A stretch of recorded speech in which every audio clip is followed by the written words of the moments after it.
ప్రార్థన దయచేసి స్థలం ఉంచుదాం. సకలాశీర్వాదములకు కారణభూతుడా, జీవము గల తండ్రి, మీ ప్రశస్తమైన, శ్రేష్టమైన, విలువైన, ఘనమైన నామాన్ని బట్టి మీకు స్తోత్రాలు చెల్లిస్తున్నాను.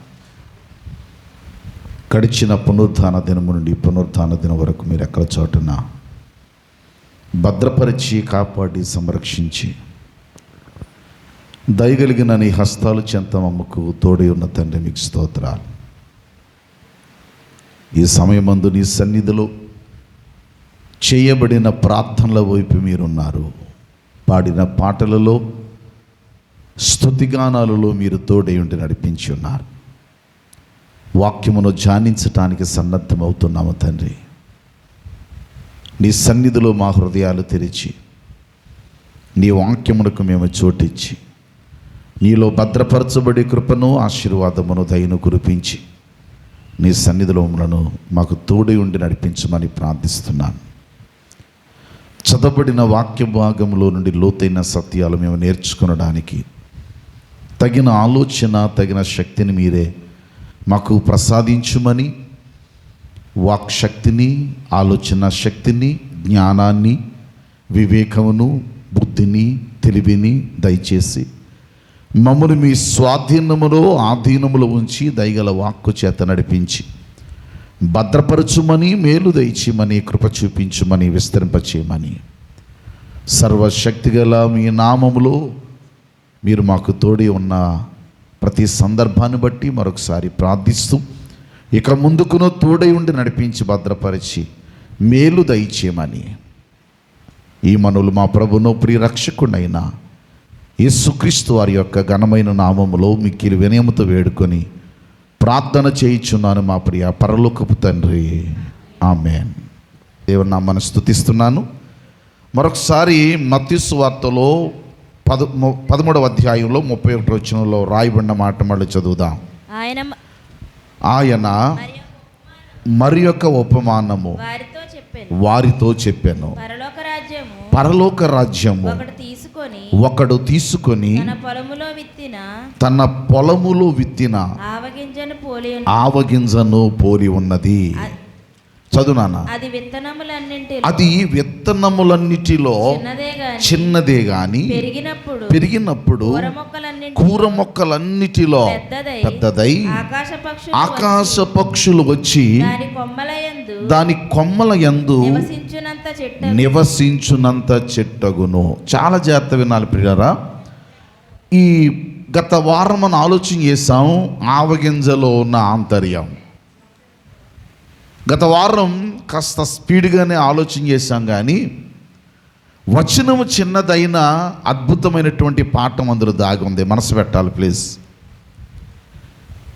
ఈ ప్రకృతిలో చాలా వాటిని యేసుక్రీస్తు ప్రభు వారు ఉదాహరణగా చూపించారు. ఉదాహరణకి ఆకాశ పక్షులను చూడండి అన్నాడు ఆయన.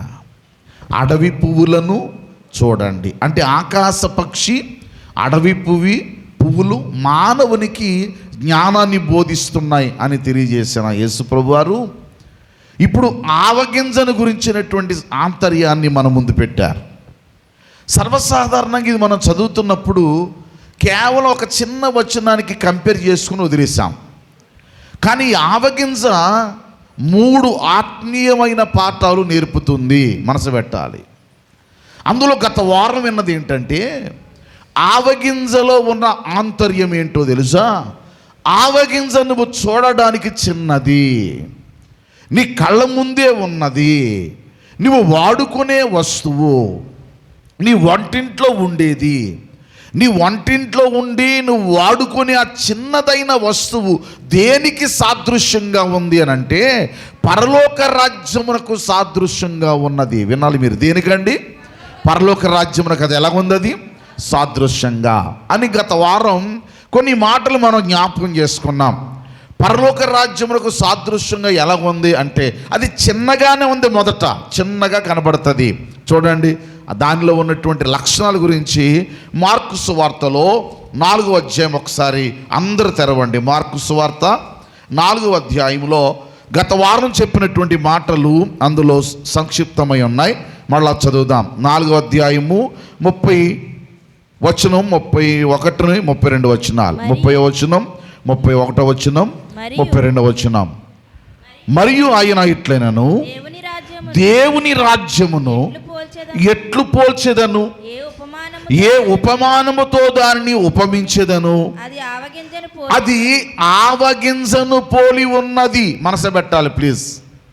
అది ఆవగింజను పోలి ఉన్నది. నెక్స్ట్, ఆవగింజ భూమిలో విత్తబడి. పోయిన వారం మీకు జ్ఞాపకం చేశాను. ఇదే పరలోక రాజ్యాన్ని గురించి యేసు ప్రభు వారు చెబుతూ మత్తయి సువార్త 13వ అధ్యాయంలో 31వ వచనంలో పొలములో నాటబడిన ఆవగింజ, మార్కు సువార్తలో భూమిలో విత్తబడిన ఆవగింజ, లూకా సువార్త 13వ అధ్యాయం 18వ వచనంలో తోటలో వేసిన ఆవగింజ. పోయిన వారం చెప్పాను, మన ఛానల్లో ఉంది. ఎవరైనా చూడగలిగిన వారు చూసి మళ్ళీ ఆలోచన చేయండి. మరొకసారి జ్ఞాపకం చేస్తున్నాను. ఒకే ఆవగింజ పొలములో విత్తబడింది, పొలములో నాటబడింది, భూమిలో విత్తబడింది, తోటలో వేయబడింది. ఈ వేయబడిన ఆవగింజ ఎంతది అంటే చిన్నది. పొలములో వేయబడుతుంది. పొలానికి భూమికి తేడా ఏంటో చెప్పుకున్నాం. ఆ తర్వాత తోటలో వేయబడింది. ఈరోజు ఆ ఆవగింజ చిన్నదే కానీ మీకు గత వారం జ్ఞాపకం చేశాను, భూమిని తలక్రిందులు చేసిన వారు. ఆవగింజ ఎవరు? ప్రభువైన యేసుక్రీస్తు వారు ఆవగింజకు సాదృశ్యమైతే, భూమి పొలము లోకానికి సాదృశ్యమైతే, ఆ లోకములో చిన్నదే. అందరూ అనుకున్నారు వీడేం చేయగలడు, అందరూ అనుకున్నారు వీడి వల్ల ఏం జరుగుద్దని. కానీ భూమినట్ట తలక్రిందులు చేసిందట, భూమినే తలక్రిందులు చేసిందట. ఈరోజు ప్రపంచ వ్యాప్తాలలో, ప్రపంచ దేశాల్లో నీవు ఏ ప్రాంతానికి వెళ్ళు, ఆ చోట కూడా గత వారం కూడా చెప్పాను, పాకిస్తాన్ దేశంలో కూడా క్రైస్తవ సంఘాలు ఉన్నాయి. పరలోక రాజ్యానికి సాదృశ్యం. అందుకే యేసుక్రీస్తు ప్రభు వారు సువార్త ప్రకటన చేస్తున్నప్పుడు ఆయన చెప్పిన మాట ఏంటి తెలుసా? మీరు భూదిగంతముల వరకు వెళ్ళి, ఎక్కడికి వెళ్ళమన్నాడు? భూదిగంతాల వరకు. యెరూషలేము, గలిలయ ఈ ప్రాంతాలే కాకుండా మీరు భూదిగంతాల వరకు వెళ్ళాలి. అంటే భూదిగంతముల వరకు వ్యాప్తి చెందేది ఆయన రాజ్యం. ఆ రాజ్యము చూడడానికి చిన్నగానే ఉంటావు. ఆవగింజలో యేసుక్రీస్తు ప్రభు ఉంటే అదే ఆవగింజలో నువ్వు కూడా ఉన్నావు. నువ్వు చూడడానికి పనికిరానట్టుగా, చిన్నవాడుగా, అయోగ్యుడిగా కనబడతావు లోకం దృష్టిలో. కానీ దానికి ఉన్న లక్షణం గత వారం చెప్పాను, అది పెరుగుతుందట, అది విస్తరిస్తుందట. అది ఎంతగా అభివృద్ధి చెందుతుందో గత వారం 5 సంగతులు జ్ఞాపకం చేసుకున్నాం. అది చిన్నది, అది ఎదుగునది, అది విస్తరించేది, లోతుగా పెరుగునది, అనేక పక్షులకు ఏం చేస్తుంది? అది ఆశ్రయం ఇస్తుంది. మనసు పెట్టండి, అందరికి వందనాలు చెప్తాను, కొంచెం గట్టిగా చెప్పండి. అదే మాటలు కొంచెం మీరు చదివితే, ఇదే మార్కు సువార్తలో ఏమని రాయబడిందో చూడండి ఒకసారి. 30 వచ్చిన దగ్గర చదువుదాం. మరియు ఆయన ఇట్లైనను దేవుని రాజ్యమును ఎట్లు పోల్చెదము, ఏ ఉపమానముతో దానిని ఉపమించెదము. ఏమండి? 31వ వచనం, 4వ అధ్యాయం 31వ వచనం పోలి ఉన్నది. మార్కు సువార్త 4వ అధ్యాయము 31వ వచనం. అది ఆవగింజ భూమిలో విత్తబడినప్పుడు భూమి మీద ఉన్న విత్తనములన్నిటిలో మొదటి స్థానం చిన్నది. చిన్నదే గాని విత్తబడిన తరువాత అది దానిలో ఉన్న లక్షణం ఏంటి? మొలిచే లక్షణం. ఏమండి? అది మొలుస్తుందట, ఎదుగుతుందట. అంటే ఏ క్రైస్తవుడైనా వినాలి, ఏ క్రైస్తవుడైనా పరలోక రాజ్యములో మొట్టమొదట ఏం చేయబడాలి తెలుసా? విత్తబడాలి. చెప్పండి, ఏం చేయబడాలి? గట్టి చెప్పండి, ఏం చేయబడాలి? విత్తబడాలి. విత్తినది ఏం చేస్తుందట? భూమిని పెకిలిస్తుంది, భూమిని పెకిలిస్తుంది, భూమిని చీల్చుకుంటుంది. ఆ భూమిలో నుంచి ఆ విత్తనాన్ని ఆ భూమి చీల్చి ఆ భూమిలో నుంచి ఏమొచ్చింది తెలుసా? మొలక వచ్చింది. మొలకేమైంది? ఎదిగి ఏమంటే వినాలి, ఏమవుతుంది? ఎదుగుతుంది. మళ్ళీ రిపీట్ చేస్తానే, వెత్తబడుతుంది, నెక్స్ట్ మొలుస్తుంది, నెక్స్ట్ ఎదుగుతుంది, నెక్స్ట్ కూర మొక్కలన్నిటికంటే పెద్దదై గొప్ప కొమ్మలు వేస్తుంది. పెద్దదవుతుంది, కొమ్మలు వేస్తుంది. అంటే దేవుని రాజ్యము కూడా చిన్నదే, కానీ దానిలో ఉన్న లక్షణం ఏంటో తెలుసా? అది పెరుగుతుంది, ఎదుగుతుంది, ఉన్నతముగా ఉంటుంది అని గత వారం మనం ఆలోచన చేశాం. మరి ఈరోజు ఇదే ఆవగింజ మనసు పెట్టాలి. పోయిన వారమేమో ఆవగింజ దేనికి సాదృశ్యంగా ఉందట? పరలోక రాజ్యానికి. గట్టి చెప్పండి, దేనికండి? పరలోక రాజ్యానికి. మరి ఇప్పుడు ఈ మాటల్లో ఆవగింజ మరొక దానికి సాదృశ్యంగా ఉందట. చాలా జాగ్రత్త వినాలి. ఒక్క ఆవగింజే, వందనాలండి, ఒక్క ఆవగింజే, దానిలో ఉన్నటువంటి లక్షణాలు, దానిలో ఉన్న ఆంతర్యం మీరు ఆలోచన చేస్తే ఆవగింజను 3 సందర్భాల్లో వాడుకున్నారు. ఒకటి పరలోక రాజ్యానికి, రెండవది ఏంటో తెలుసా? అల్ప విశ్వాసి అయిన వానికి ఆవగింజ విశ్వాసముతో కూడిన సంపూర్ణతనిచ్చే ఒక విజయాన్ని ప్రకటించేదిగా ఆవగింజ ఉంది. దైవ జనాంగమా, ఈ ఆవగింజ తన జీవితములో బ్రతుకును సార్థకము చేసుకుంటుంది. ఎట్లాగో తెలుసా? పరలోక రాజ్యానికి సాదృశ్యంగా, అవిశ్వాసులైన వారిని ఉత్తేజపరిచే సాదృశ్యంగా, 3వ సందర్భం వాడతాడు, మన విశ్వాసాన్ని అభివృద్ధిపరిచే సాదృశ్యంగా. ఈరోజు మీకు జ్ఞాపకం చేస్తున్న అంశం ఏంటంటే, ఇదే ఆవగింజ మరొక సందర్భానికి వాడబడింది.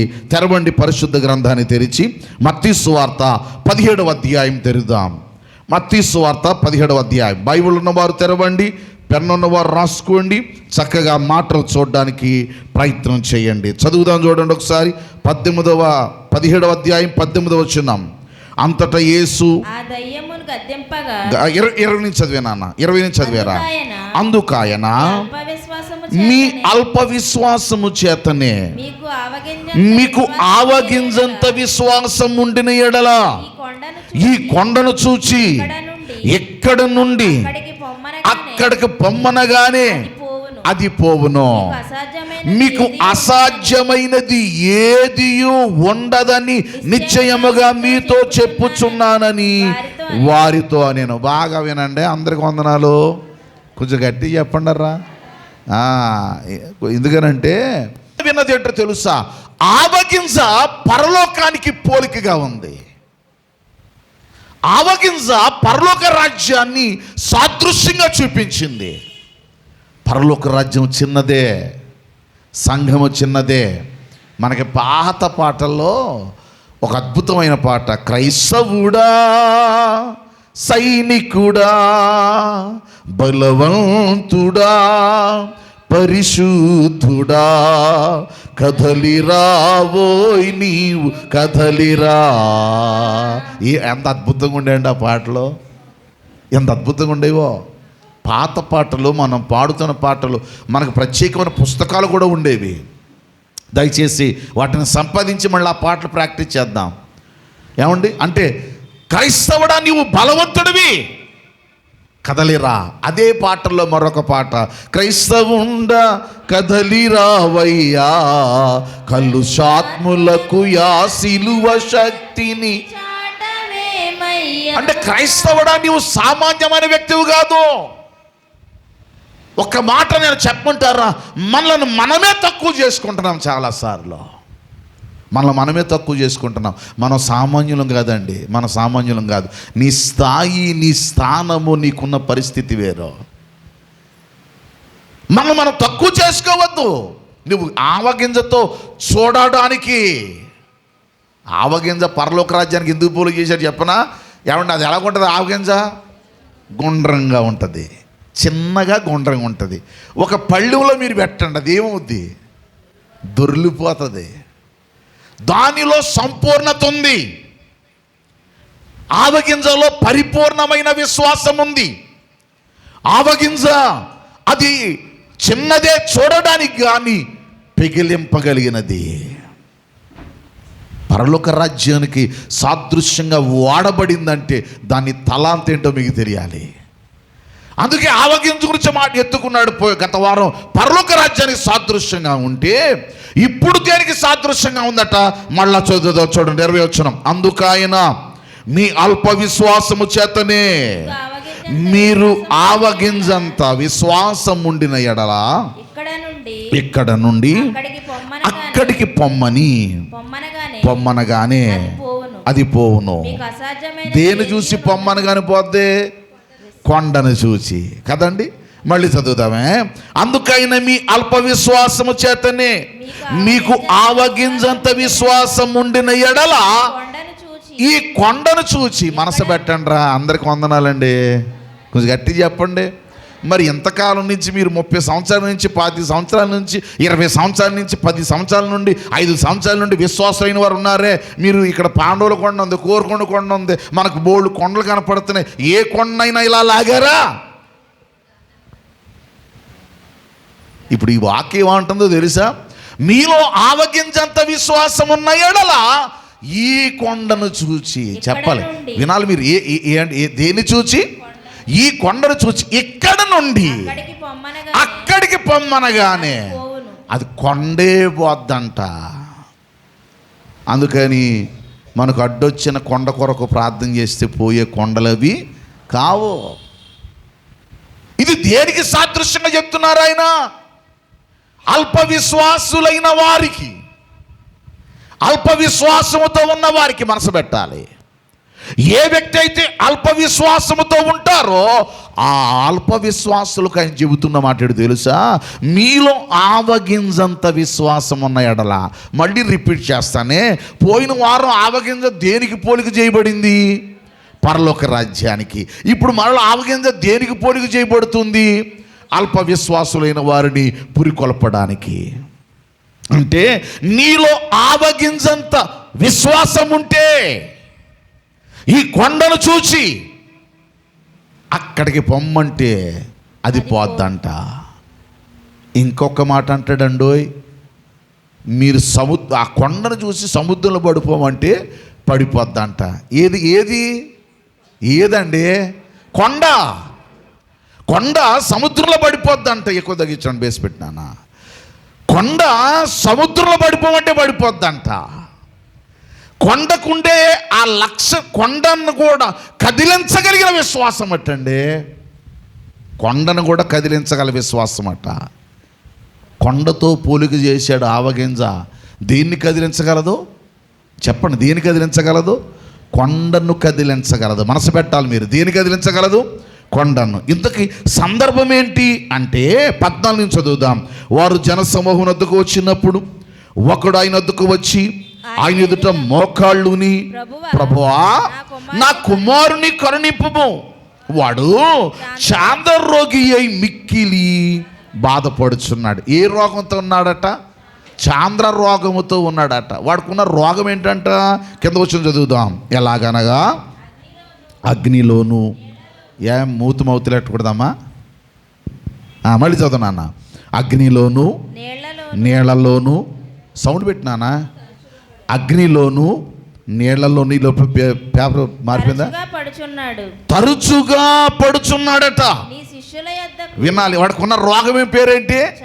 చాంద్ర రోగం. వాడు ఎక్కడ పడుతున్నాడట? తరచుగా అగ్నిలోను నీళ్లలోను తరచుగా పడిపోతున్నాడట. ఎక్కడ అగ్ని కనపడుతుందో, ఎక్కడ నీళ్లున్నాయో అక్కడ పడిపోతున్నాడట. నాకు కూడా మన స్థానిక సంఘంలో ఒక సహోదరుడు ఉండేవారు. ఎవరికైనా గుర్తుందో లేదో? మన సంఘంలో ఒక సహోదరుడు ఉండేవాడు. కాపురం నుంచి వచ్చేవాడు. ఆయన పేరు వీరబ్బాయి. ఏ అబ్బాయి? వీరబ్బాయి. ఆయనకి ఈ రోగమే. నీళ్లు కనబడితే పడిపోయేవాడు. అగ్ని దగ్గర పడిపోయేవాడు ఆయన. ఇదే జంబుపట్నం నుంచి వెళుతున్న కాలంలో ఒకసారి పడిపోయాడు. ఆల్మోస్ట్ చచ్చిపోతాడు అనుకున్నారు. వాళ్ళ అమ్మను బట్టి ప్రభు సన్నిధికి వచ్చాడు కాపురంలో. విచిత్రం ఏంటంటే ఆల్మోస్ట్ ఒకానొక సందర్భంలో ఆ కాపురం దగ్గర ఉన్న పెద్ద కాపు గారి ఇంటి ఎదురుగా ఉన్న వీధిలో ఉన్న వాళ్ళు సగం పైబడి ప్రార్థనకు వచ్చిన వాళ్ళు అన్ని కుటుంబాలు మారిపోయిన స్థాయికి వెళ్ళిపోయారు. నెమ్మదిగా ఒక చేదు వేరు మొలిచింది. ఆ మనిషి మానసిక రోగి అయిపోయాడు. కొంతకాలానికి తనంతట తానే ఊరేసుకొని చనిపోయాడు. దైవ జనాంగమా ఎంత గొప్పగా ప్రార్థన చేసేవాడో. చదువు లేని అతడు ఎవరికైనా గుర్తొచ్చాడా? పొడవుగా ఉండి, నల్లగా ఉండి, పొడవుగా ఉండి ఎంత చక్కగా ప్రార్థన చేసేవాడు చదువు లేకపోయినా. అలాంటి తన జీవిత ప్రయాణంలో ఒక చూడకూడని దృశ్యాన్ని తన కుటుంబంలో చూశాడు. మనసు మలినమైపోయింది, తేరుకోలేకపోయాడు. ఆ సంఘటన అంటే మర్చిపోలేకపోయాడు. మానసిక రోగిగా మారిపోయాడు. ఒకరోజు తనంతట తానే తన ఇంటిలోనే గదిలోనే ఊరేసుకొని చనిపోయాడు. అతనికి ఉన్న రోగం ఏంటో తెలుసా? ఎక్కడ నీళ్లుంటే అక్కడ పడిపోయేవాడు, ఎక్కడ అగ్ని కనపడితే అక్కడ పడిపోయేవాడు. ఒక భయంకరమైన సంఘటన ఆ కుటుంబంలో జరిగింది. ఒకరోజు అట యేసు ప్రభు కాలంలో ఒక ఆయన వచ్చి అంటున్నాడట, అయ్యా ఏమంటున్నాడు మళ్ళీ చదువునన్నా, వారు జనసమూహం వద్దకు వచ్చినప్పుడు ఒకడు ఆయన వద్దకు వచ్చి ఆయన ఎదుట మోకాళ్ళుని, ప్రభువా నా కుమారుని కరుణించు, వాడు చాంద్రరోగి అయి మిక్కిలి బాధపడుచున్నాడు.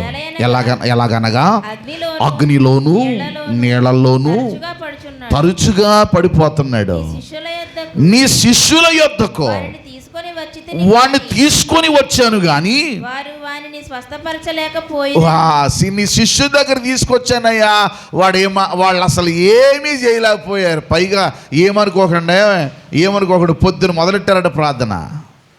ఎవరో యేసు ప్రభు శిష్యులు. చెప్పండిరా ఎవరండి? యేసు ప్రభు శిష్యులు ప్రొద్దుట మొదలు పెట్టారట, ప్రార్థన చేస్తున్నారు కానీ వీడి దగ్గర రోగం పోవడం లేదు. ఏమనుకోకండి, వీళ్ళకి రోగాలు పోగొట్టే శక్తి ఉందా లేదా? గట్టి చెప్పాలా? ఉందే.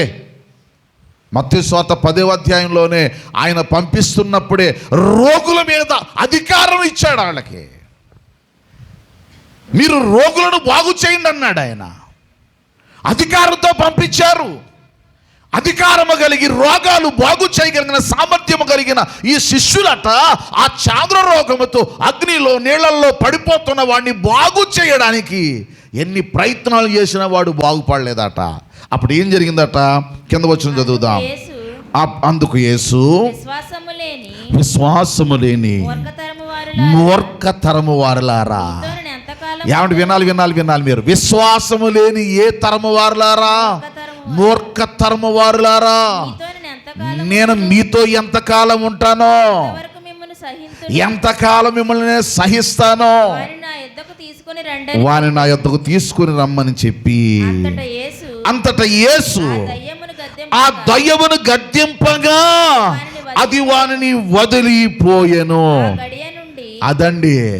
అప్పుడు వీళ్ళందరికి వచ్చింది, దగ్గరికి వచ్చి అంటున్నారు. అందరు వెళ్ళిపోగానే, ప్రభువా ఏంటి నీకు నువ్వు మాకు తేడా ఏంటి?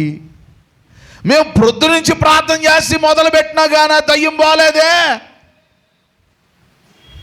ఏమైనా మనసు పెడుతున్నారా? వందనాలు కొంచెం గట్టి చెప్పండి. పొద్దున్న మొదలుపెట్టాం ప్రార్థన, మేము చేస్తే పోలేదు, నువ్వు వచ్చి ఒక మాట గద్దెంపగానే పోయింది. వినాలే, గద్దెంపగానే పోయింది. వినాలే, ఏం చేస్తే పోయింది? గద్దించగానే పోయింది. నీ గద్దెంపుకు భయపడిపోయింది, వదిలిపోయిందే. నీకు మాకు తేడా ఏంటి అంటే అప్పుడు యేసు ప్రభువు వారు చెప్తున్నారు ఏమని? అందుకాయన మీ అల్ప విశ్వాసము చేతనే. పైన ఏమన్నాడు? విశ్వాసము లేని. అంటే వీళ్ళకి ఏమి లేదు? గట్టి చెప్పండి. నీ ఆత్మీయ జీవితంలో ఆవగింజ నీకు నేర్పుతున్న పాఠం ఏంటో తెలుసా? నీకు విశ్వాస పరిమాణం ఎంత అక్కర్లేదు, ఆవగింజ లాంటి విశ్వాసం ఉంటే చాలు. నీవు సమస్య ఏంటో తెలుసా? నీ మీద నీకేం నమ్మకం లేదు, నీ ప్రార్థన మీద నీకు నమ్మకం లేదు. అందుకే మీలో ఆవగింజంత విశ్వాసం ఉన్న ఎడల కొండను చూచి విశ్వాసము లేని మూర్ఖతరము వారులారా, అల్ప విశ్వాసులారా, ఇదిగో మీలో ఆవగింజంత విశ్వాసం ఉంటే ఈ కొండను చూచి ఎక్కడ నుండి, అంటే ఆవగింజ నీకెందుకు కళ్ళ ముందు పెట్టాడంటే నీలో ఉన్న అల్ప విశ్వాసాన్ని, నీలో ఉన్న అవిశ్వాసాన్ని, నీకున్నటువంటి బలహీనతను పోగొట్టే శక్తి ఆవగింజలో ఉంది నాయనా. ఆవగింజ చిన్నదే కానీ అది మొలిచేది, అది పెరిగేది. విశ్వాసికి చిన్నగానే విశ్వాసం స్టార్ట్ అవుద్ది కానీ అది మొలవాలి, నెక్స్ట్ ఏమవ్వాలి, పెరగాలి. రోజు రోజుకి విశ్వాసం ఏమవ్వాలండి? గట్టి చెప్పండి, ఏమవ్వాలా? పెరగాల. ఆహారం తినేవాడు ఎలాగుంటాడు? పెరుగుతాడా, తరిగిపోయి ఉంటాడా? గట్టి మాట్లాడండిరా. అంత సీరియస్గా ఉన్నారా? అంత సీరియస్గా ఉన్నారా అండి? విశ్వాసం వృద్ధిలోనికి రావాలా. నీకున్నటువంటి ఆ కొండలు చూస్తున్నావు కానీ ఆయనకి వీళ్ళకి తేడా తెలుసా? ఆయన ఏం చేశారట? అందుకు యేసు విశ్వాసం లేని మూర్ఖతరం వాళ్ళని చెప్పి పిలిచి 18వ వచనం, అంతటా యేసు ఆ దయ్యమును గద్దింపగా, ఆగండి, ఏం చేయగా పోయింది? గట్టి చెప్పండి, గద్దిస్తే పోయింది. ఆయన గద్దింపు వినగానే సాతానుడు వదిలిపోయాడు. నువ్వు విశ్వాసం గల వ్యక్తివైతే నీ నోట వస్తున్న మాటే ఒక అద్భుతమైన గద్దింపండి. నువ్వే బలహీనరాలు అయిపోయావు. కారణం విశ్వాసం పరిపూర్ణంగా సంపాదించుకున్న తత్వంలోనికి రాలా. అందుకే వీళ్ళకి ఎన్ని మార్లు అల్ప విశ్వాసులారా అని టైటిల్ పెట్టారంటే మీరు రాసుకునే వాళ్ళు రాసుకోండి. మత్తయి సువార్త 6వ అధ్యాయం 30వ వచనంలో ఏమని వాడారో చూడండి ఒకసారి.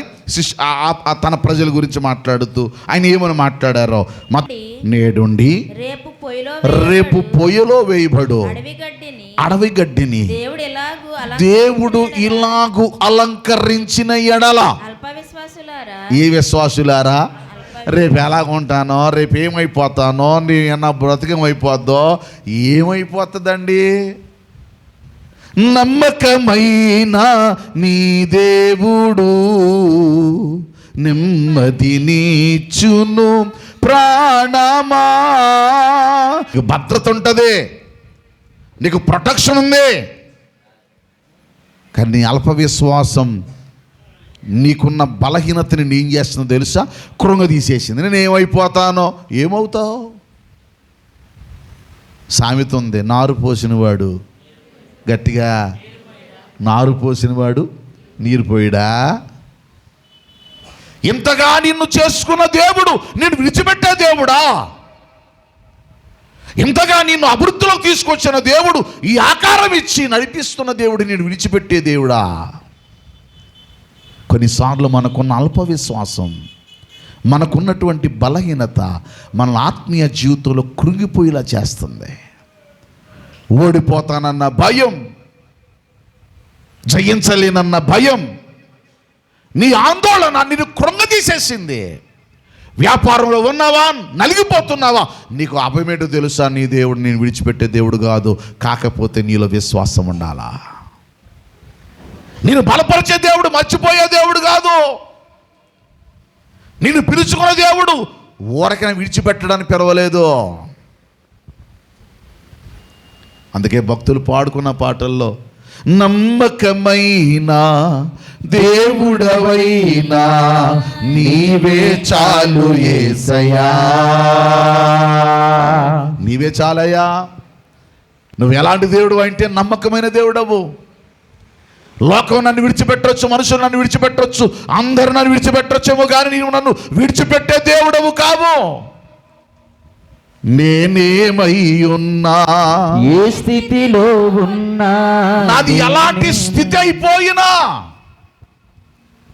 ఎలాంటి పరిస్థితి ఉన్నా చుట్టూ ముట్టుతున్నా నన్ను కృంగదీస్తున్నా. నేనేమై ఉన్నా, ఏ స్థితిలో ఉన్నా, నేనేమై ఉన్నా, ఏ స్థితిలో ఉన్నా, ఇంకేమి కోరుకోనయ్యా, అసలు ఇంకేమి కోరుకోనయా, ఏమి కోరుకోనయ్యా. నువ్వు నమ్మకమైన దేవుడవు, నువ్వు నమ్మకమైన దేవుడవు. నీ ఆత్మీయ జీవితంలో నిన్ను కొన్నిసార్లు నడిపించేది నీతో ఉండేది ఏంటో తెలుసా? నీలో ఉన్న విశ్వాసమే. నీలో ఉన్న విశ్వాసమే. నీకు ఎదురవుతున్న సమస్యలు, నీకు ఎదురవుతున్న కష్టాలు, నీకు ఎదురవుతున్న విపత్కర పరిస్థితులు నిన్ను కృంగదీస్తాయి, మానసికంగా కృంగిపోయేటట్లు చేస్తాయి, మానసికంగా పడిపోయేటట్లు చేస్తాయి, గలిబిలి చేస్తాయి, నీ ఆత్మీయ జీవితాన్ని పతనం కూడా చేస్తాయి. అందుకే వాటి వైపు చూడక, లోకం వైపు చూడక, నీ గురి ఎంతసేపు ఎట్లా ఉండాలో తెలుసా? దేవుని వైపే. నీ ఆలోచన ఎంతసేపు దేవుని వైపే, నీ గమ్యం ఎంతసేపు దేవుని వైపే, నీ నిరీక్షణకు ఆధారమైన వాడు దేవుడే. మర్చిపోకు. మానవుడు ఎంతటోడండి, మానవుడు ఏపట్టుడండి. మానవుడు ఏపట్టుడు. యోసేపు దగ్గరికి వచ్చి, నాకు ఉద్యోగం వచ్చేసింది, నువ్వు చెప్పడం వల్ల నాకు ఉద్యోగం వచ్చింది, నేను రాజుగారి దగ్గరికి వెళ్ళిపోతాను, నీ కోసం నేను చెప్తాను. అయ్యా, యోసేపు లోపల ఉన్నాడండి, చాలా బాధపడుతున్నాడండి, జైల్లో పాపం కుమిలిపోతున్నాడండి. ఏమండి, ఏ నేరం చేయలేడు మీకు కూడా తెలుసు కదా, బయటకు విడిపించండి, ఒక్క మాట చెప్పేస్తాను అన్నాడు. వెళ్ళిపోయాడు. రోజులు గడుస్తున్నాయి కానీ ఒక్క మాట కూడా చెప్పడము లేదు. బాబా ఒకసారి చూడండి, ఒకసారి సంవత్సరాల్లో మీకు ఒక సంగతి చెప్పనా? యోసేపు మనుషుల మీద ఆధారపడినప్పుడు మనుషుల కొరకు 2 సంవత్సరాలు జైలు శిక్ష అనుభవించాడు. కానీ చిత్రం ఏమిటో తెలుసా? విచిత్రం ఏమిటో తెలుసా? మనిషి కాదు, నన్ను చేసిన వాడు నమ్మకమైన దేవుడిని ఎరిగిన తరువాత, తన మనస్సును దేవుని వైపుకు మళ్ళించుకున్న తరువాత, ఆ రాత్రి ఎవరు మాట్లాడడం లేదు, దేవుడే మాట్లాడుతున్నాడు రాజుగారితో. ఒక కళ పుట్టించాడు. ఆ కళ ఏంటో అర్థం కావడం లేదు. ఆ కళ భావం చెప్పేవాళ్ళు కావాలన్నారు. అందరి పేర్లు వరుసగా వస్తున్నాయి. అప్పుడు గుర్తొచ్చాడండి యోసేపు. ఎవరికి? ఈ పానదాయకుడికి. అయ్యా మర్చిపోయానయ్యా, అసలు ఎక్కడెక్కడో మీరు ఎదుగుతున్నారు కానీ నేను జైల్లో ఉన్నప్పుడు నాకు కలభావాన్ని చెప్పి నా ఉద్యోగం నాకు వస్తే చెప్పినాడు ఒక ఆయన ఉన్నాడయ్యా, మన జైల్లోనే ఉన్నాడు అన్నాడు. విచిత్రం చెప్తున్నాను, వినండి. ఇదే కలభావాలు ఎన్నోసార్లు రాజుగారికి కూడా చెప్పాడుగా. యోసేపు సంగతి రాజు కూడా తెలుసుగా, కానీ ఆలోచన రాలా. కొన్నిసార్లు మన ప్రక్కనే ఉంటాయి. అరే బాబు, కష్టం వస్తే, వేదన వస్తే, బాధ వస్తే ఇలా చెప్పుకుందాం అనుకునే వాళ్ళు ఉంటారు. అప్పుడప్పుడు కొన్నిసార్లు మనకు ఆలోచన రాదు, తట్టదో, అంత అయిపోయింది. అమ్మ బాబు, నువ్వు పక్కన నీతో చెప్పుకుందాం అనుకున్నాను, మర్చిపోయాను.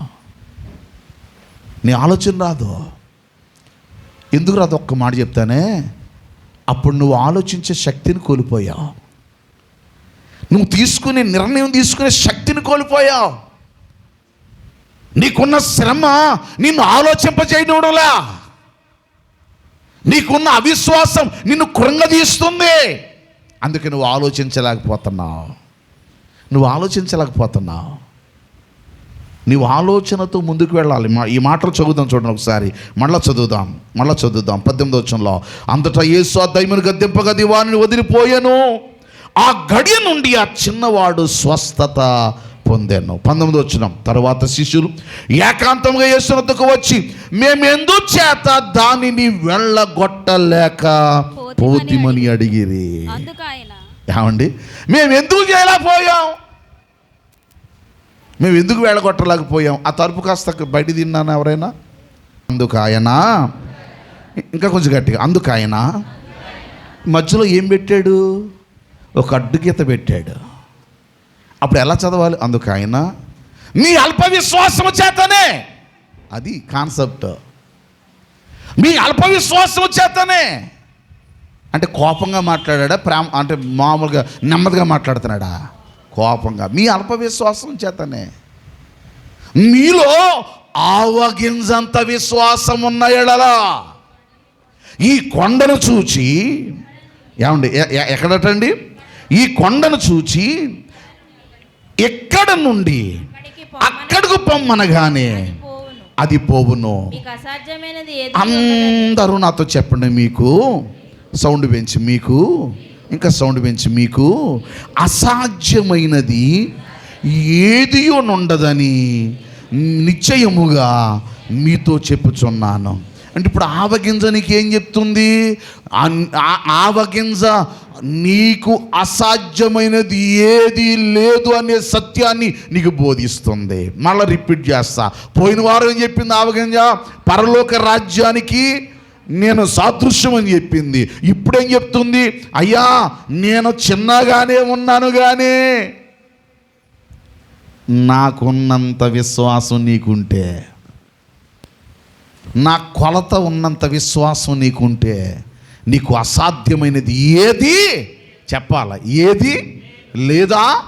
లేదు, ఉండదో, ఉండదో, రాదు.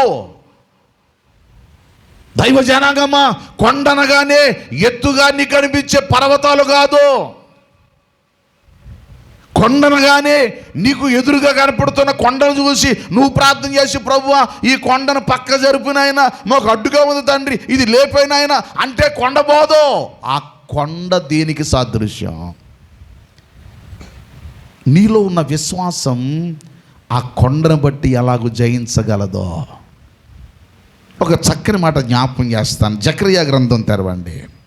జకర్యా గ్రంథము 4వ అధ్యాయము. జకర్యా గ్రంథము 4వ అధ్యాయము. గ్రంథము 4వ అధ్యాయము 7వ వచనం. శక్తి చేతనైనను పాండవుల కొండ చుట్టుపక్కల ఉన్న కొండలు అనుకున్నావా? ఆ కొండలు కాదు. కొండకు మరొక ఎగ్జాంపుల్ ఏంటంటే మొండి హృదయాలు, అడ్డుగా ఉండే హృదయాలు, ఆటంకాలుగా ఉండే హృదయాలు, అభ్యంతరాలుగా ఉండే హృదయాలు.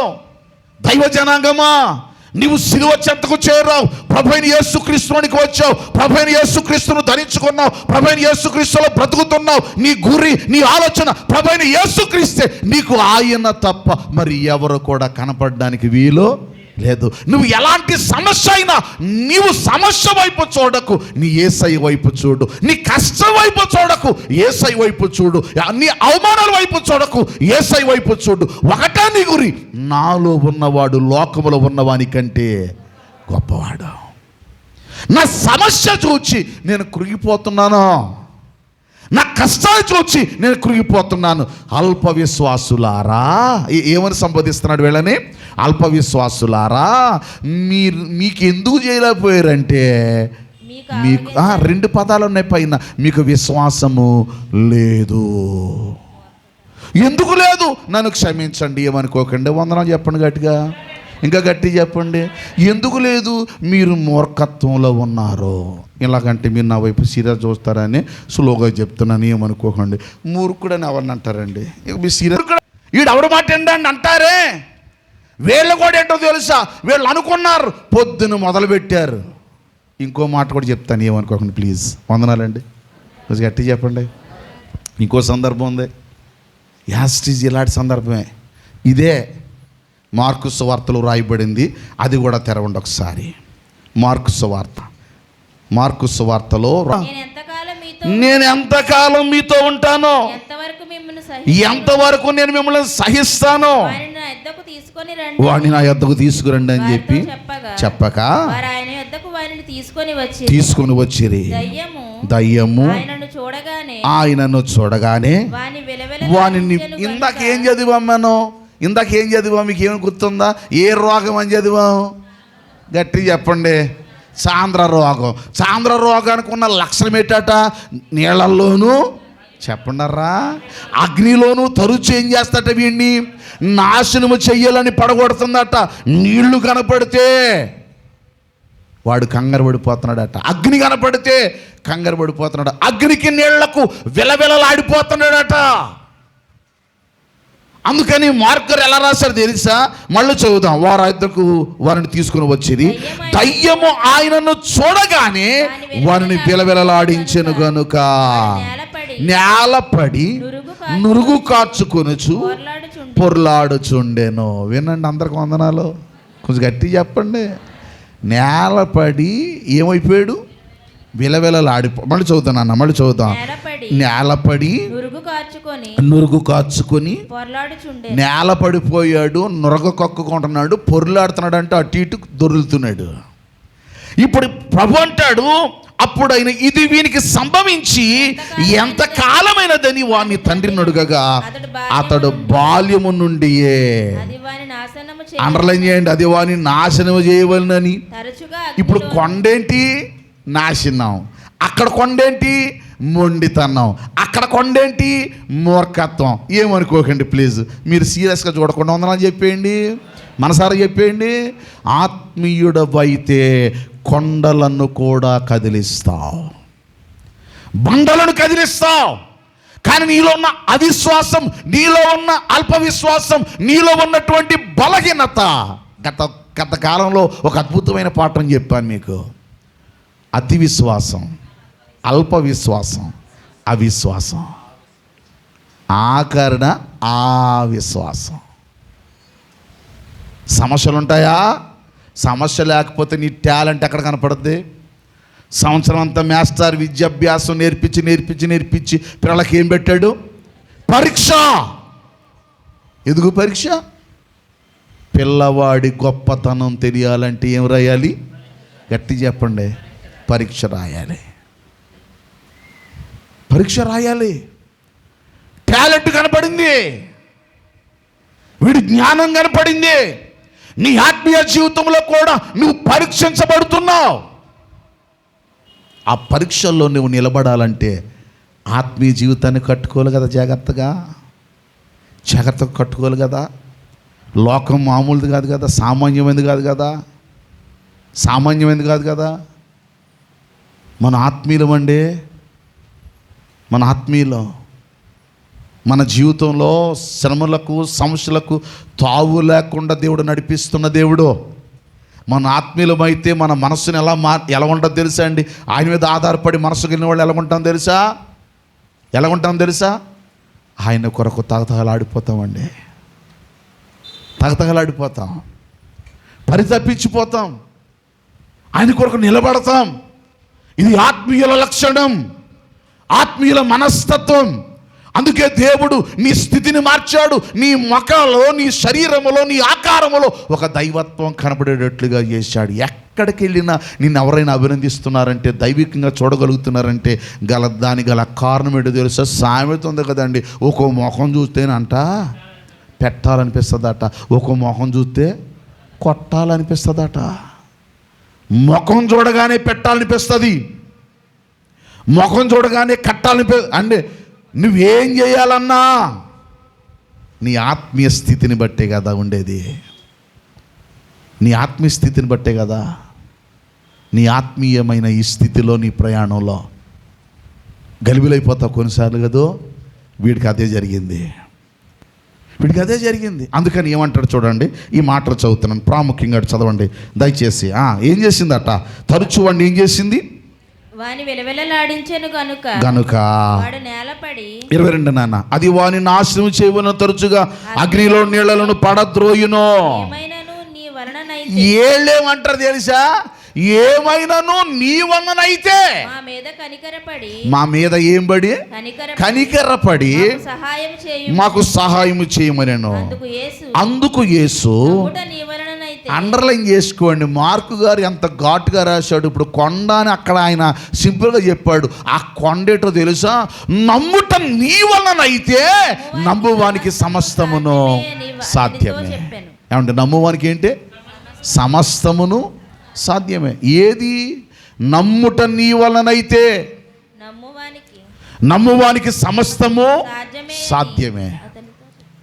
నువ్వు నమ్మకం అనేది నీలో ఉంటే నీకు సాధ్యమే. మన ఉల్లి శ్రీనిబాబు రాలేదు కానీ ఏమనుకోకుండా వందనాలు చెప్పండి.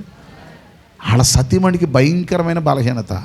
ప్రార్థన చేసుకుని వాళ్ళ దగ్గరికి వచ్చి, బుజ్జిబాబు గారు తగ్గుతుందా? అమ్మ ఏం పర్లేదు, బాగానే ఉంటావు. మళ్ళీ అనుకోవచ్చు, నేను బాగుంటానా? అంత భయపడిపోయేది, అంత బలహీనంగా ఉండేది. దేవుడు బలపరిచాడు, ఆరోగ్యం ఇచ్చాడు, ఘనతనిచ్చాడు, ఇద్దరిని కలిపాడు. బలహీనతలున్న జయించే కృపను ఇంకా దేవుడిస్తూనే ఉన్నాడు. నిలబడుతున్నారు ప్రభు కొరకు, పని చేస్తున్నారు ప్రభు కొరకు, సహకారంగా ఉంటున్నారు ప్రభు పనిలో. దైవ జనాంగమా, మనకున్న బలహీనతలు కొన్నిసారి జటిలమైనవిగా కనబడతాయి, కష్టంగా ఉంటాయి, కొండల్లా ఉంటాయి. జకర్యా గ్రంథంలో చదివినట్లుగా, ఇదిగో గొప్ప పర్వతమా, జెరుబ్బాబేలును అడ్డగించుటకు నీవు ఏపాటి దానవు. కొండలు మనకి ఏపాటివి, నువ్వు చూస్తే పెద్దగానే ఉంటాయి. ఎప్పుడైనా కొండెక్కిన వాళ్ళు ఉన్నారా? కొండెక్కేటప్పుడు అయ్య బాబోయ్ అన్నట్టే ఉంటుంది, అన్నట్టే ఉంటుంది. నువ్వు వెనక్కి చూడకూడదు, కిందకి చూడకూడదు, అమ్మబో ఇంకా ఉన్నాయా అన్నట్టు ఉంటుంది. నీ చూపు ఎలా ఉండాలి? అయిపోయింది, ఎక్కేసాను అన్నట్టు ఎక్కేసామనుకోండి, కనిపించదు. ఆత్మీయ ప్రయాణం కూడా అంతే. ఆత్మీయత కట్టుకో.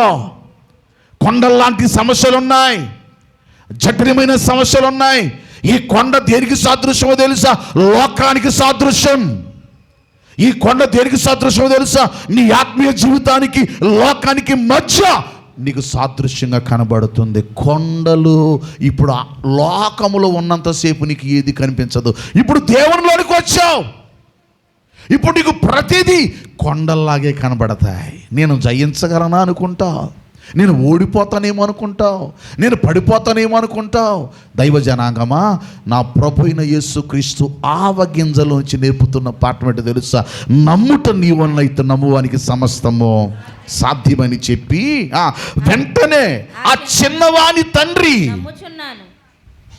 అయ్యా ఇంకొక మాట అన్నాడు.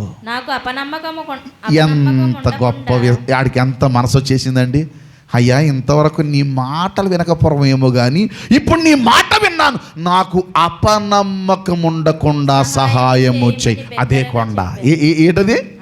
అపనమ్మకం అనే కొండ, మూర్ఖత్వం అనే కొండ, అల్ప విశ్వాసం అనే కొండ లేవా మన జీవితాలలో? ఈ కొండలు లేవా? అల్ప విశ్వాసులుగా కొన్నిసార్లు మారిపోవడం లేదా? శ్రమలను చూచి, కష్టాలను చూచి, వ్యాధులను చూచి, బాధలు చూచి నువ్వు కృంగిపోతున్నావు కదా.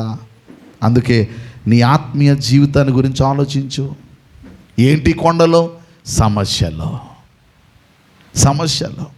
విశ్వాసం ఎలాగుండాలి? కొరింథీ మొదటి పత్రిక 13వ అధ్యాయము 2-3 వచనాలు, 1-2-3 వచనాలు. మనుషుల భాషలతోనైనను దేవదూతల భాషలతోనైనను నేను మాట్లాడినను ప్రేమ లేని వాడనైతే మ్రోగురు కంచును గణగణలాడు తాళమని ఉందును. ప్రవచించు కృపావరము కలిగి మర్మములన్నీ జ్ఞానమంతయు కొండలను పెగిలింపగల. అందరు చెప్పండి ఈ మాట. కొండలను వినబడుతుందిరా? కొండలను పికిలింపగల. ఏంటది? అంటే విశ్వాసం దేన్ని కూడా పికిలించగలదు? గట్టి చెప్పండి. కొండలను కూడా పికిలించగలదు. మన విశ్వాసం కొండలను పికిలించగలదు. మన విశ్వాసం మన జీవితంలో కొన్ని తారుమారైపోయిన బ్రతుకులను కూడా మార్చగలదు.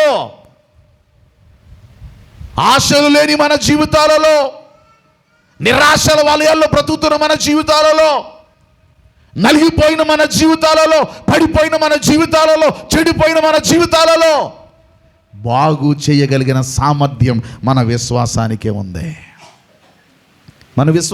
ఉంది. కొండలను పికిలింపగలదు. నువ్వు కొండను నువ్వు అనుకుంటున్నావు, పికిలించే శక్తిని దేవుడు నీలోనే పెట్టాడు.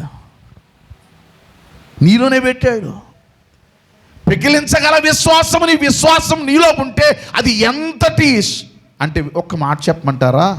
ఒక మాట చెప్తాను, ఏమనుకోకండి. మనసారా అందరూ వందనం చెప్తారు నాకు. కొంచెం ఇలా మనసారా పెట్టండి. కొన్నిసార్లు నాకు ఒక చిన్న ప్రశ్న అడుగుతాను, ఏమనుకోకండి. లాజరు చచ్చిపోయి 4 రోజులు సమాధిలో ఉన్నాడు కదా. అరే గట్టి చెప్పండి, ఉన్నాడా లేదా? గట్టి చెప్పండి. ఉన్నాడు. యేసు ప్రభు కూడా చచ్చిపోయినప్పుడు, సమాధిలో ఉన్నప్పుడు యేసు ప్రభు సమాధి ఎదుటున్న రాయిలను ఎవరు దొర్లించారు? మాట్లాడరే. ఎవరు దొర్లించారండి? మనుషులు ఎవడం దొర్లించారా? కాదు. ఎవరు? ఆయన శక్తే కదా, ఆయన మహిమే కదా. బండలేసి బిగించిన ఆ రాయిని సమాధిలో ఉన్న యేసయ్యకు అడ్డుగా ఉన్న రాయిని దొర్లించేసిందే లాజర్ దగ్గరికి వచ్చి యేసు ప్రభు. వినాలి, వందనాలు గట్టి చెప్పండి. లాజర్ దగ్గరికి వచ్చి యేసు ప్రభు అంటాడు, మీరు రాయిని దొర్లించుడి. ఈయన అక్కడ దాకా వచ్చినోడు, చచ్చిపోయిన శవానికి ప్రాణం పోయగలిగినోడు, సమస్తం చేయగలిగినోడు, ఆ రాయిని దొర్లించలేడు. అయినా మనుషులు చెయ్యాలా? ఆయన అంటాడు వచ్చి, మీరు ఈ రాయిని దొర్లించుడి అనగానే ఈమంటది, ప్రభువా ఏం మాట్లాడుతున్నావయ్యా? ఆడు వాసన కొట్టేస్తాడు. చచ్చిపోయి ఎన్ని రోజులు అవుతుంది? 4 రోజులు అవుతుంది. తెలీదా?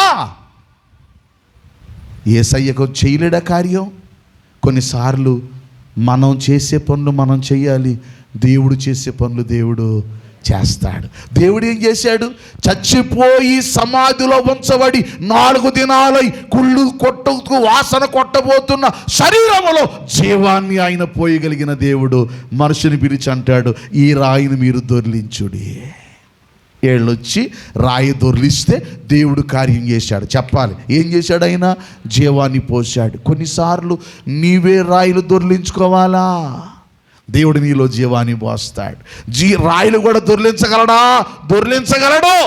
కానీ నువ్వు చేయవలసిన పని నువ్వు చెయ్యాలి. వందనాలు గట్టి చెప్పండి. డాక్టర్ దగ్గరికి వెళ్ళావు, డాక్టర్ చేసే పని డాక్టర్ చేస్తాడు, నువ్వు చేసే పని నువ్వు చేయాలి. ఏం చేయాలి? నువ్వు సరెండర్ అవ్వాలా? ఏం చేస్తావో నీ ఇష్టం బాబు చేసేయి, కోసేస్తే కోసేయి, చంపేస్తే చంపేని సరెండర్ అయిపోతేనే డాక్టర్ చేస్తాడు నీకు వైద్యం. అవునా కాదో చెప్పండి. అవును కదా. నువ్వు కూడా నీకున్న సమర్పణను బట్టే కదా దేవుడు నీలో కార్యం చేస్తాడు. ఆ సమర్పణ నీలో ఉండాలి కదా. రాయి నువ్వు మనుషులు తీయాలి, దేవుడు కార్యం చేయాలి. మళ్ళీ రిపీట్ చేస్తా, రాయిని ఎవరు తీయాలా? మనుషుడు తీయాలి. కార్యం ఎవరు చేయాలా? దేవుడు చెయ్యాలి. రాయి తీయలేరా? తీయగలడు. కానీ నువ్వు చేసే పని నువ్వు చెయ్యాలి. దేవుడు చేసే పని దేవుడు చేస్తాడు. ఇప్పుడు చూడండి, వాడిని నా దగ్గరికి తీసుకురండి అని చెప్పాడు. ఈడేమంటాడంటే నాకు అపనమ్మకం ఉండ సహాయం చేయమన్నాడు. అప్పుడు మోగవైన చెవిటి దయ్యమా అన్నాడు. వినండి, ఇందాక మనం ఏం చదివాం? సాంద్ర రోగం అని చదివాం. ఇప్పుడు వీడికేముందంట? మోగవైన చెవిటి దయ్యమా. ఏమండి? మార్కు సువార్తలో 9వ అధ్యాయంలో మనం ఉన్నాం. మార్కు సువార్త 9వ అధ్యాయంలో మనం ఉన్నాం. అక్కడ చూడండి 26 వచనం. అప్పుడు అది కేకవే క్షమించాలి 26 వచనం. అప్పుడు అది కేక వేసి వారిని ఎంతో విలువలాడించాను, వదిలిపోయాను. అంతట వాడు చచ్చిన వాని వలె ఉండెను గనుక అనేకులు వాడు చనిపోయిననిరి. అయితే యేసు వాని చేయి పట్టి వాని లేవనెత్తగా. ఆగండి, ఇప్పుడు ఆడు ఎలా పడిపోయాడు? చచ్చినోళ్ళ పడిపోయాడు. ఇప్పుడు యేసయ్య వాడికి ఏమి ఇచ్చాడు చెప్పండి? చెయ్యి పట్టి లేపాడు. అంటే అర్థమేంటో తెలుసా? కొన్నిసార్లు నీవు ప్రేమించేవాడు నీ భుజమే చెయ్యేసాడు అనుకోండి, ఇలా నిలబడ్డాడు అనుకోండి, ఎంత ధైర్యంగా ఉంటుంది మనకి? ఎంత ధైర్యంగా ఉంటుంది? ఎంత ఆదరణగా ఉంటుంది? ఎంత బలాన్ని ఇస్తుంది? ఎంత శక్తిగా మారిపోతావు? నీ దేవుడు చెయ్యి పట్టి నడిపిస్తాడు. కొన్నిసార్లు నీ దేవుడు తన ఆదరణ మాత్రం నీకు అందించి బలపరుస్తాడు. ఆదరించునో బాధల యందు ఆదరించెనో, ఆదరించునో బాధల యందు ఆదరించెనో. ఆదరిస్తాడా?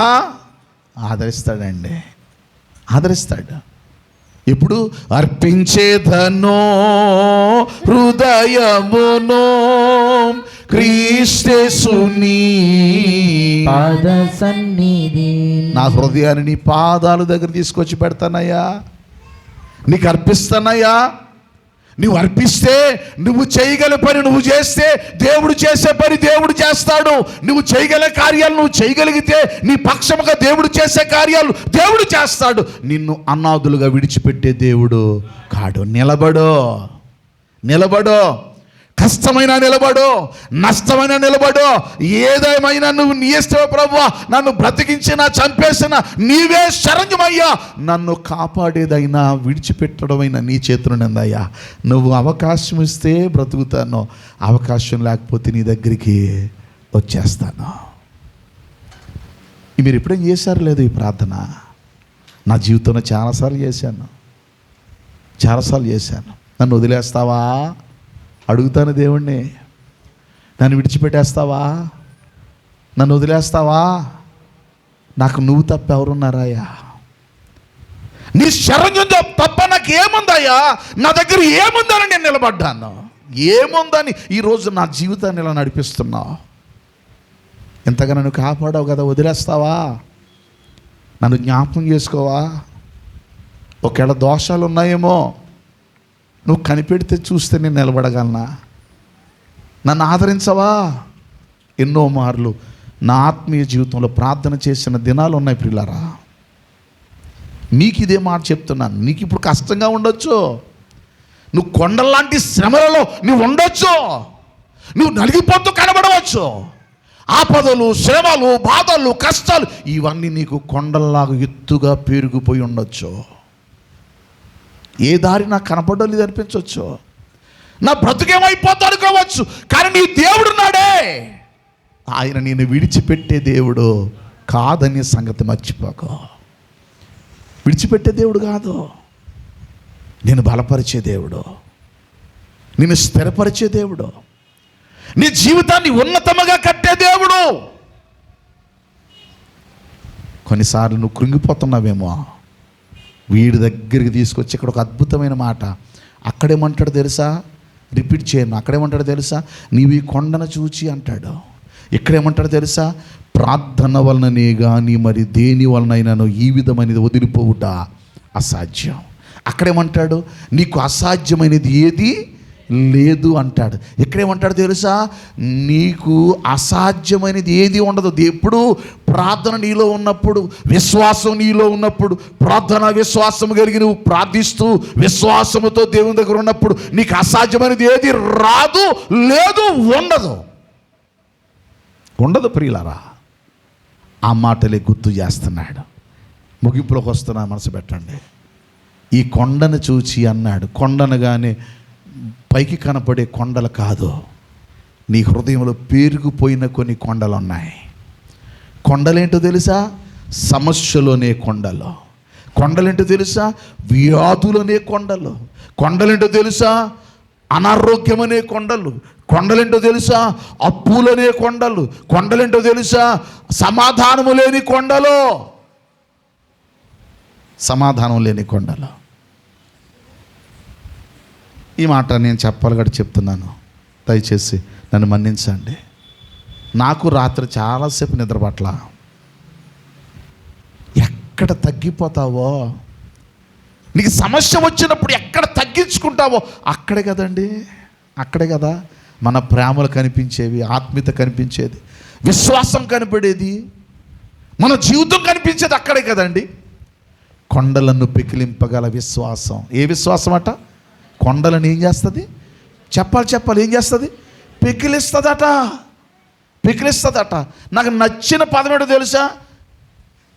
నేను రాకూడదు అనుకున్నాను అని నేను ఎందుకు మానాలా అనుకున్నాను. అంటే ఆ కాసేపట్లో ఆ మాటల్లో అమ్మ మళ్ళీ చెప్తున్నాను రా, మనమందరము ప్రియమైన తల్లులు, చెల్లెళ్ళు, అక్కలు, తమ్ముళ్ళు, అన్నలు, నా రక్త సంబంధికుల కంటే మీకు ఎక్కువ ప్రాధాన్యత. మిమ్మల్ని అందరినీ దేవుడు దీవించుగాక. మరణమే మనలను ఎడబాటు చేయాలా? లోకం వైపు చూడొద్దు, లోక మాటలు వినొద్దు, లోకం వైపు మీ ఆకర్షణ వద్దు. లోకం అనే కొండలు మన చుట్టూ ఉన్నాయి. లోకము మనం వెంటాడుతూనే ఉంది. పాపము, చీకటి, ఆందోళన, గలిబిలి కొండల్లా మన చుట్టూ కనబడుతున్నాయి. ఇక జీవితంలో సారము లేదు అనుకుంటున్నావు. కానీ తెలుసా నీవు నీ సొత్తు కావు, విలువ పెట్టి కొనబడిన వాని సొత్తు. మందిరము కొరకు మీరు ఎవరెవరు ఏ పని చేస్తారో మీ పాదాలు కడగడానికి వీడు సిద్ధం. ఎప్పుడో నిజం చెప్తున్నాను, మీ పాదాలు కడగడానికి.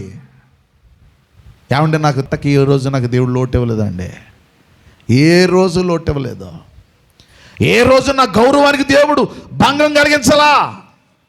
ఎక్కడికి వెళ్ళినా నా స్థాయిని దేవుడు గొప్పగానే మార్చాడు.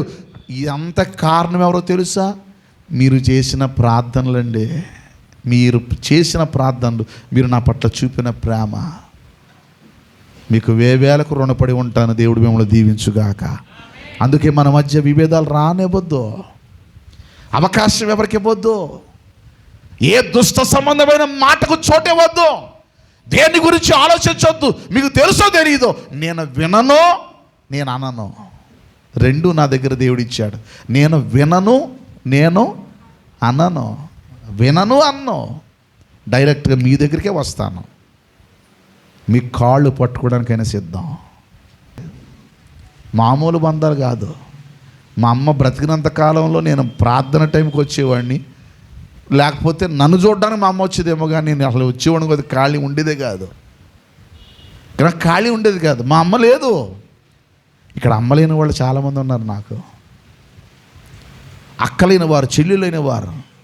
మా చిన్నమ్మ దగ్గరికి కూడా ఎప్పుడో కానీ వెళ్ళను. నేను వెళ్ళడమే రేరు, చాలా తక్కువ.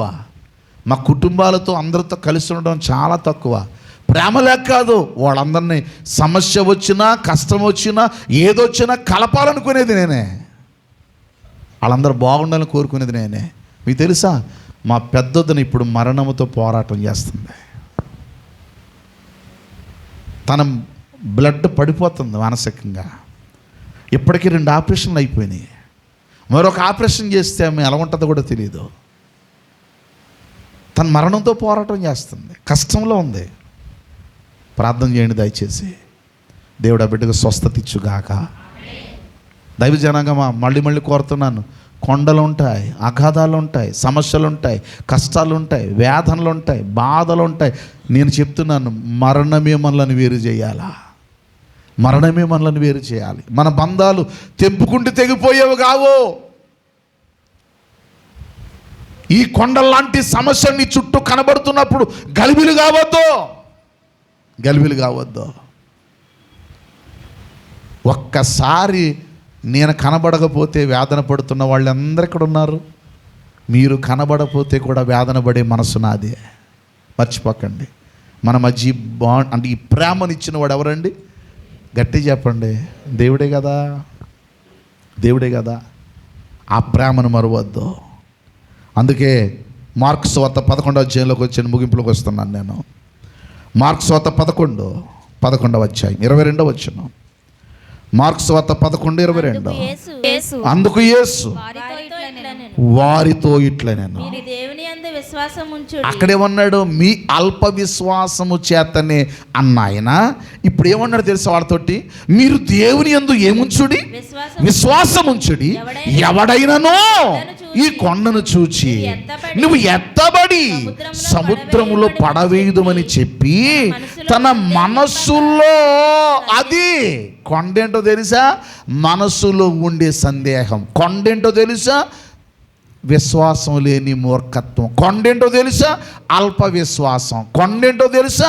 ఆటంకాలు. ఇప్పుడు ఈయనేమంటాడు తెలుసా? మీరు దేవుని యందు విశ్వాసం ఉంచుడి.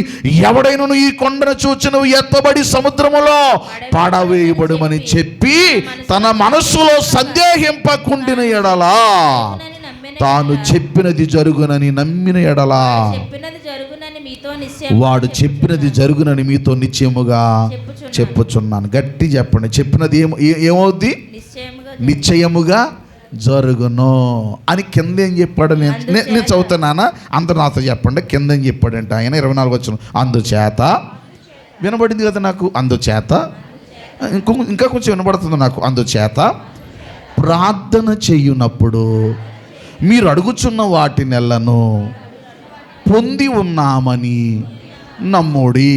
అంటే ఇప్పుడు కొండేంటి? సందేహం.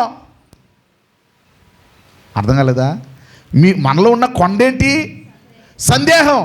అవిశ్వాసం అనే సందేహం, అల్ప విశ్వాసం అనే సందేహం, విశ్వాసము లేని మూర్ఖత్వం. ఇవన్నీ మనకేంటి చెప్పండిరా? ఎత్తుగా కొండ అంటే ఏంటి? ఎత్తైనది కదా, ఎత్తుగా పేరుపోని హృదయంలో. ఇప్పుడు ఇదేమంటాడు తెలుసా? మరియు మీరు ప్రార్థన చేయనప్పుడు మీరు అడుగుచున్న వాటి నల్లను ఏమనట? పొంది ఉన్నామని నమ్ముడి, అప్పుడు అది మీకు కలుగునని మీతో నిశ్చయముగా మీతో చెప్పుచున్నాను. కింద వచ్చిన చూడండి, మీకు ఒకని మీద విరోధమేమైనను కలిగి ఉన్న ఎడలా. నిలవబడి. అబ్బో, అసలు కొండకే క్రింద పదాలకి ఏమైనా సంబంధం ఉందా అండి? ఏమైనా అర్థమవుతుందా మీకు? పైన ఏమంటున్నాడు? మీరు దేవుని యందు ఏముంచండి? ముగింపులోకి వచ్చాను, చెప్పాలి. ఏముంచండి? విశ్వాసం ఉంచండి. ఆ మీరు విశ్వాసం ఉంచి మీరు ఎలా ఉండాలంటే, ఈ కొండను చూసి ఎక్కడ పడిపో చెప్పండి, ఎక్కడ పడిపో? సముద్రంలో పడిపో అంటే పడిపోద్దని చెప్పి ఆ కొండేంటో చెప్తున్నాడు. మీరు ప్రార్థన చేయనప్పుడల్లా మీరు సందేహించకుండా మీరు అడిగింది పొందుకున్నామని నమ్మండి. మొదటి కొండ. ఏం చేయండి? మేము పొందుకున్నాం. గట్టి చెప్పండి. ఏం చేసాం? గట్టి చెప్పండి. ఏం చేసాం బాబు? ఒకసారి ఆబ్జే. కొండలు చూడొద్దు, లోకంలో ఆ కొండల లాంటి సమస్యలు చూడొద్దు, కష్టాల వైపు చూడొద్దు. నేను పిలిచిన వాడు నమ్మదగిన దేవుడు. ఆయన నమ్మదగిన దేవుడు, ఆయన విడిచిపెట్టే దేవుడు కాదు. అందుకే ఆఖరి మాట యోహాను మొదటి పత్రిక 5వ అధ్యాయము 4వ వచనం. యోహాను మొదటి పత్రిక 5వ అధ్యాయము వచనం త్వరగా చదవండి. దేవుని మూలముగా పుట్టిన వారందరూ లోకాన్ని జయించుదురు. లోకమును జయించిన విజయము. అందరు గట్టి చెప్పండి, లోకమును. అందరు గట్టిగా అంటే ఇదేనా సౌండ్? మళ్ళీ ఒకసారి, దేవుని మూలముగా పుట్టిన వారందరూ లోకమును జయించుదురు. అందరూ నాకు చెప్పండి, లోకమును జయించిన విజయము మన విశ్వాసమే. అంటే లోకాన్ని జయించాలంటే, విజయం రావాలంటే ఏముండాలా? విశ్వాసం. ఏముండదా? ఏముండదు. కష్టమేనా? కష్టమే. వ్యాపారం చేశాను, ఒక్క రూపాయిని సుఖించింది రోజు లేదో. నేను నా 2 కొడుకులు కూర్చోవడం, కష్టాల వల్ల ఎలాంటి సమస్యలు నీ చుట్టూ ఉండొచ్చు, కానీ నీ దేవుడు నమ్మదగిన దేవుడు. ఆయన విడిచిపెట్టే దేవుడు కాడు. ఈరోజు ఈ మోజెస్ అనేవాడు ఎక్కడికి వెళుతున్న 10 మంది గౌరవిస్తున్నారంటే దేవుని కృప కాదా? కృప కాదా చెప్పండి? 100 మంది సంఘాల్లో, 1000 మంది సంఘాల మధ్య మాట్లాడి కృపనిస్తున్నాడు. విదేశాలకు వెళ్ళి కృపనిస్తున్నాడు. వాక్యం చెప్పే కృపనిస్తున్నాడు. మీ అందరికీ నా హృదయపూర్వక వందనాలు. విశ్వాసంలో సన్నగిలిపోవద్దు. కొండల్లాంటి సమస్యల వైపు చూడొద్దు. బాధలు, ఇరుకులు ఇవన్నీ కొండలకు సాదృశ్యం, లోకానికి సాదృశ్యం. వాటి వైపు చూడొద్దు. ఆవగింజంత విశ్వాసం అంటే ఆవగింజ అసాధ్యాలను ఏం చేస్తుంది? సుసాధ్యాలు చేస్తుంది. ఆవగింజ పరలోక రాజ్యానికి సాదృశ్యం. ఆవగింజ అసాధ్యములను సుసాధ్యములు చేసేదానికి సాదృశ్యం. దేవుని కృప మీకు నాకు తోడే ఉండుగాక. తరువాయి భాగం వచ్చే వారం తరల వంచండి.